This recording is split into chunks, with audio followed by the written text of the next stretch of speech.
Sementara itu, pemirsa, belum usai aksi warga Desa Wadas menolak penambangan, proyek Bendungan Bener di Purworejo, Jawa Tengah saat ini dihentikan sementara. Proyek yang masuk dalam program strategis nasional ini pun ternyata juga ditolak oleh warga sekitar karena proses pembebasan lahan belum terbayarkan seluruhnya.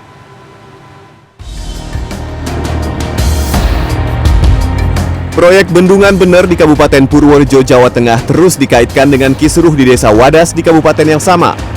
Namun tak banyak yang tahu seperti apa kondisi proyek Bendungan Bener. Saya mencoba melihat dengan mendatangi lokasi proyek yang berjarak sekitar 13 km dari Desa Wadas. Ternyata tidak ada aktivitas pekerjaan fisik di proyek Bendungan Bener. Sejumlah alat berat berhenti dan tidak ada satupun pekerja yang melakukan aktivitas proyek. Menurut warga sekitar, proyek Bendungan Bener yang pengerjaannya dilakukan oleh PT Pembangunan Perumahan dan PT Waskita Karya dihentikan sementara sejak Jumat 11 Februari 2022 lalu. Ini terjadi setelah warga menutup akses jalan proyek dengan pohon durian karena proses pembebasan lahan oleh Badan Pertanahan Nasional belum usai.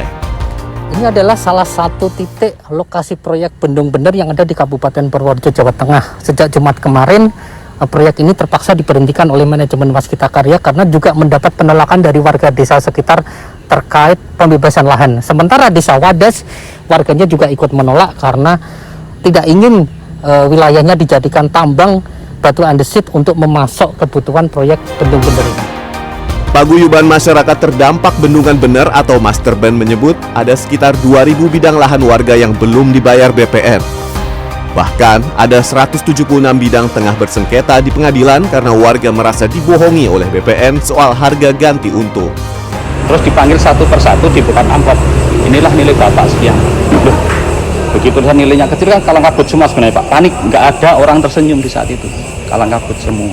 Itu nilainya berapa Pak? Kalau nilainya kisaran 60.000 harga tanah. Kalau dengan harga tanaman sekitar 70, maksimal 125 kan, dengan tanam tumbuh-tumbuh. Warga kan merasa sangat kecewa karena harapan warga saat itu minimal harga tanah gambarannya 300-an plus nilai tanam tumbuh. BPN Jawa Tengah yang dimintai konfirmasi seolah memilih diam. Kepala BPN Jawa Tengah Dwi Purnama justru disebut tengah terinfeksi COVID-19 usai melakukan rapat koordinasi konflik Wadas dengan Gubernur Jawa Tengah Ganjar Pranowo. Sedangkan pejabat di bidang pengadaan tanah tidak berani memberikan keterangan. Masih belum kelarnya urusan pembebasan lahan warga ini semakin menambah masalah pengelolaan proyek Bendungan Bener yang bernilai 2 triliun rupiah. Damar Sinuko, Purworejo, Jawa Tengah.